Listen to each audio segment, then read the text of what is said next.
Madam President, we have 2 speakers signed up for the Committee of the Whole and no communications. Thank you.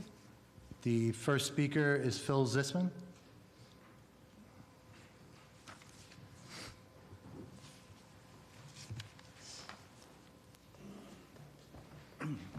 Good evening, members of the council. It's good to be before you. It's like old times. I spent many hours in this room. So for those of you who don't know me, my name is Phil Zisman. I am happily retired, and I am now a writer for the Yonkers Ledger. And I hope you all had an opportunity to read the piece that I sent you. It was an opinion piece about the zone change of the Domino's Sugar Factory property that is before you tonight.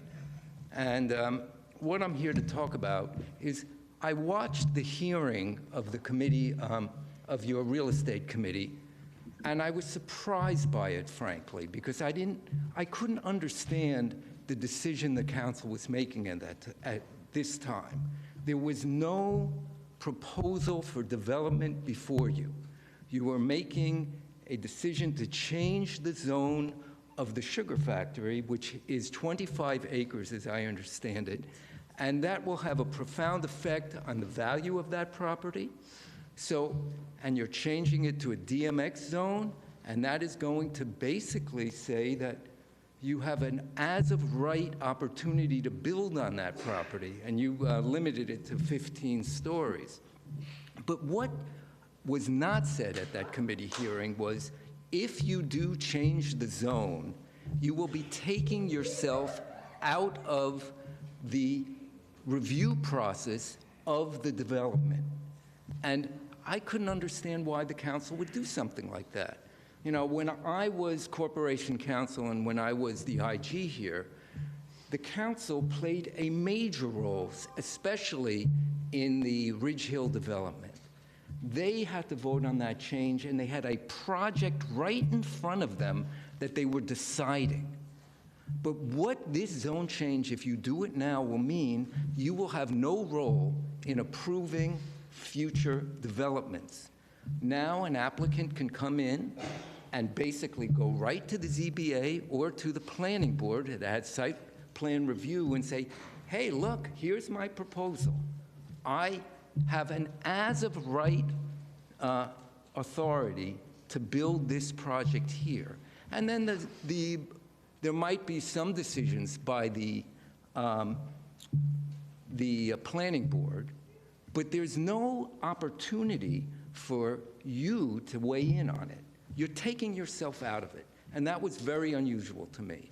And I think you should think hard and long about that, because the council has 2 major functions as I see it. 1, to approve the budget, and 2, to decide on zone changes. And if you decide this zone change before there's an actual proposal, you're out of the picture. And I can't understand why you would want to do that, and why it's so important for your constituents. The people, the neighbors of the sugar factory, they don't know what's happening yet. They don't know what proposal is going to be placed before an administrative body, and they won't have the same opportunities that they would have if their elected officials stood up, listened to them, took the temperature of what the neighborhood wanted, and then basically represented them. And I just want to call your attention to what happened at Woodworth. Woodworth is known as the 2 towers. May I finish? May I finish, Madam Council President? I'll be 1 more minute.